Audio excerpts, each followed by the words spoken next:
Hello, मेरा नाम है हसन और आप देख रहे हैं द हैश शो।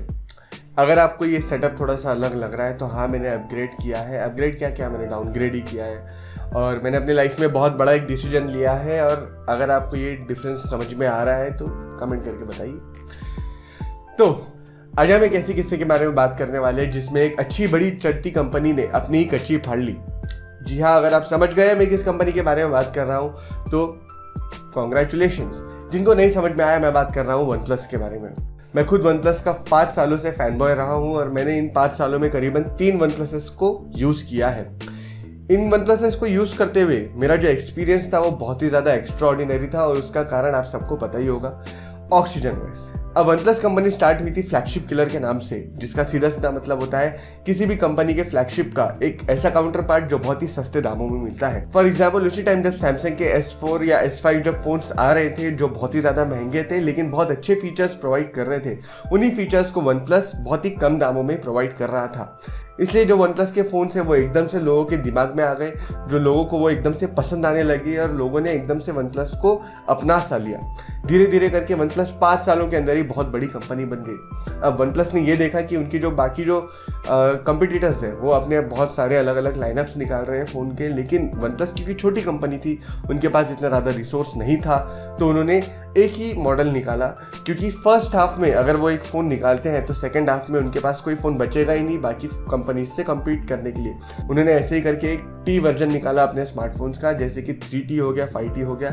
ये बोल के निकाला कि जैसे सैमसंग का जो लाइनअप है वो S सीरीज़ है तो S+1, क्योंकि वो सैमसंग के S सीरीज़ से 1 नंबर बेहतर है, तो उन्होंने S+1 = T बोल के T सीरीज़ निकाली और ये स्टार्ट हुई थी वन प्लस 3T के साथ। अब इसका एडवांटेज ये था कि वन प्लस का कोई भी अगर नया यूज़र होता तो उसे कोई भी फीचर मिस आउट नहीं करना पड़ता, क्योंकि साल में अगर एक ही फ़ोन निकल रहा है तो बहुत सारे फीचर्स मिस आउट हो जाएंगे।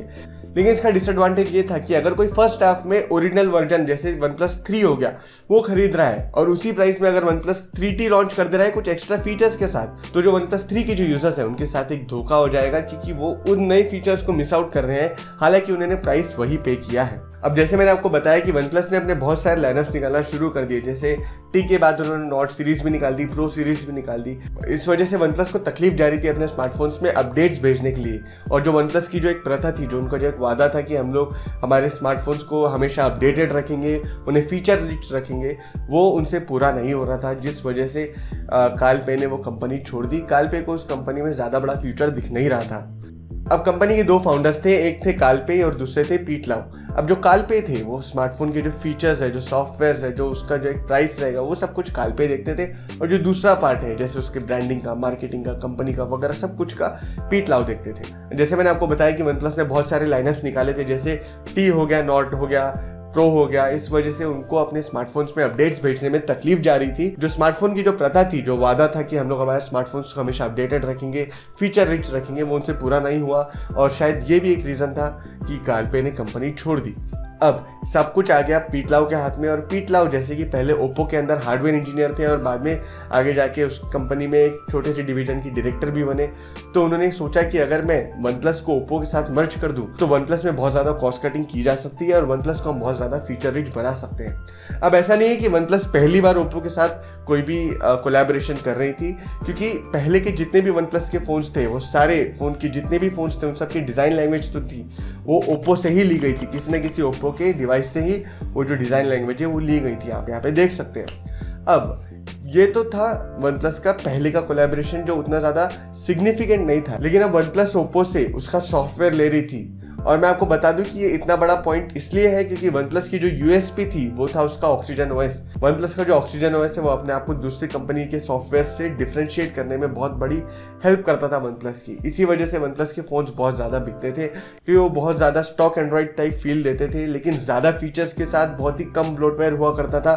और बहुत ही कम लैग होते थे। वो लैग होते ही नहीं थे एक्चुअली, उनके अंदर स्मूथनेस टपकती थी। इस वजह से जब वन प्लस ने ओप्पो के साथ मर्जर करने का फैसला किया और जब इस बात को अनाउंस किया तो लोग बहुत ज़्यादा डर गए कि भाई जो हमारा जो वन प्लस का जो फ़ोन है, अब वन प्लस और ओप्पो के बीच में कितना बड़ा डिफरेंस है मैं आपको बताता हूँ। अब ये जो है ये कलर ओएस का जो फ़ोन है ये, और ये है वन प्लस का ऑक्सीजन ओएस का फ़ोन। यहाँ पे जो कलर ओएस है ये 5.0, यहाँ पे जो ऑक्सीजन ओएस है 11। आप देख सकते हैं यहाँ पे कितना बड़ा डिफरेंस है इन दोनों के बीच में। स्ट्रेट अवे आप देखते से ये बता सकते हैं कि ये बहुत ज़्यादा फीचर रिच, बहुत ज़्यादा स्मूथ, बहुत ज़्यादा ब्लोटवेयर फ्री, एक ऐसा एक्सपीरियंस है जहाँ पे आपको मज़ा आएगा फ़ोन चलाने के लिए। लेकिन ये भी अच्छा है, लेकिन ये कभी ऑक्सीजन ओएस बन नहीं सकता। आप यहाँ पे डिफरेंस देख सकते हो। OnePlus ने कितना बड़ा फकअप किया है आप इसी बात से समझ सकते हो कि ये जो फ़ोन मैंने आपको बताया ना, ये OnePlus 9R है ऑक्सीजन ओएस 12 के साथ। जी हाँ, ये ऑक्सीजन ओएस 11 है, ऑक्सीजन ओएस 12 है। इन्होंने पूरा ही ख़राब कर दिया अपना फ़ोन। अब यहाँ पे जो मेरे ऐसे जो लोग हैं जिनको OnePlus कंपनी बहुत ज़्यादा पसंद थी, उनके प्रोडक्ट्स की वजह से यहाँ पे बहुत सारे लोग मेरे ऐसे डिसअपॉइंट हो गए, क्योंकि उन्हें ओप्पो का फ़ोन अगर लेना था 70,000 में, तो 30,000 का ओप्पो का फ़ोन क्यों ना ले लें। तो यहाँ पे ऐसा डिफरेंस, ये जो मर्जर था इसमें उन्होंने OnePlus वालों ने तो कहा था कि हम एक यूनिफाइड कोर पे बना रहे हैं, लेकिन ऑक्सीजन ओएस डिफरेंट रहेगा, कलर ओएस डिफरेंट रहेगा। ऐसा कुछ भी नहीं हुआ, ये कलर ओएस ही है, बस इसके ऊपर नाम ऑक्सीजन ओएस का उन्होंने चिपका के दे दिया कि भाई हमारी ऑडियंस तो है। अब उन लोगों का क्या है जो अभी स्मार्टफोन्स ले रहे हैं OnePlus के, उन्हें उनके साथ तो धोखा हो जा रहा है, क्योंकि उन्हें कभी भी जो ओरिजिनल OnePlus की जो एक यूएसपी थी, जो उनका जो OnePlus का जो एक एक्सपीरियंस था, वो देखने को अभी मिलेगा ही नहीं। हालांकि वो ले तो रहे हैं OnePlus का ही फ़ोन, और जो पहले के जो OnePlus की यूजर्स है जैसे मैं, हम लोगों को जो अपडेट्स मिल रहे हैं, हम क्यों अपने फ़ोन को बर्बाद करना चाहेंगे वो अपडेट करके। इसका मतलब हमें सिक्योरिटी पैच भी नहीं मिलेगा, हम हमारे फ़ोन को अपडेट भी नहीं कर सकते, तो हम लोग करें तो करें क्या। अब OnePlus जो है अपनी कम्युनिटी के ऊपर बहुत ज़्यादा बेस्ड थी और अपने लोगों से हमेशा फीडबैक मांगा करती थी कि आपको क्या चाहिए क्या नहीं चाहिए। जैसे उन्होंने एक बार पूछा था कि आपको फास्ट चार्जिंग चाहिए या आपको बड़ी बैटरी चाहिए, लोगों ने कहा फास्ट चार्जिंग, उन्होंने फास्ट चार्जिंग प्रोवाइड कर दी। तो OnePlus जो एक ऐसी कंपनी थी जो लोगों को वो देती थी जो लोगों को चाहिए थे, अब वो कंपनी बन चुकी थी जो उन्हें खुद को देना था सिर्फ कॉस्ट कटिंग करने के लिए, सिर्फ पैसे बचाने के लिए, जो काम सैमसंग और एप्पल बहुत हद तक करती है। अब इससे कंपनी की ब्रांड इमेज तो बहुत ज़्यादा खराब हुई ही, लेकिन उनके सेल्स भी बहुत हद तक गिर गए। उन्होंने ये भी देखा कि हम बहुत बड़ी कंपनी बनते जा रहे हैं, तो उन्होंने कम्युनिटी में रिप्लाई करना तक बहुत हद तक कम कर दिया। प्लस जो लोग जो बोलते थे, उनके जो फीडबैक्स थे, वो भी उससे सीरियसली नहीं लेके उन्हें हमेशा इग्नोर करते गए, और उस वजह से भी कंपनी जो है वो एक तरह से बहुत हद तक डाउनहिल जा चुकी है। OnePlus अब वो कंपनी नहीं रही जो पहले थी। लेकिन हाल ही में OnePlus ने अपनी कम्युनिटी को पढ़ा, उन्होंने देखा कि भाई ठीक है, लोगों को हमारा जो यूनिफाइड जो कोर है, जो कलर ओएस है, वो पसंद नहीं आ रहा है, और उन्होंने ये फीडबैक्स दिए हैं, ये रिप्लाईज दिए हैं। आप यहाँ पे देख सकते हैं, मैं आपको बता रहा हूँ यहाँ पे। अब हाल ही में ये न्यूज़ भी आई थी कि OnePlus अपनी गलती मान चुका है, वो समझ चुका है कि उन्होंने क्या क्या गलती की है, और इसको देखते हुए ये लोग कहते हैं कि हम एंड्रॉइड 13 में वापस जो एक ऑक्सीजन ओएस की जो एक यूएसपी थी, हम उससे वापस से बनाएंगे, वापस से खड़ी करेंगे, और जो अभी तक के जो हमने देखा ये कलर ओएस वाला, ये सब कुछ खत्म हो जाएगा। दोनों कलर ओएस और ऑक्सीजन ओएस अलग अलग हो जाएंगे।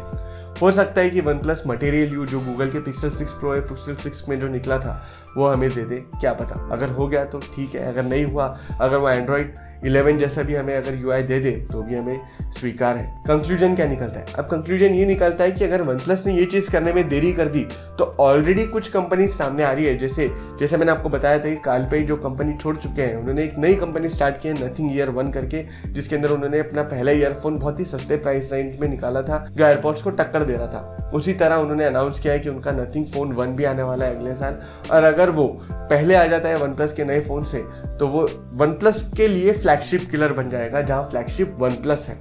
क्योंकि कालपे की इस कंपनी के साथ वही विजन है कि हमें एक feature rich stock Android type हमें फ़ोन देना है जो बहुत ही कम दाम पे निकले। तो देखते हैं कि OnePlus का आगे क्या होता है। अगर आपको ये वीडियो पसंद आया तो लाइक करें, सब्सक्राइब करें, शेयर करें, और नया सेटअप है इसलिए थोड़ा टाइम हो गया, अगली वीडियो और भी ज़्यादा इम्प्रूव होगी।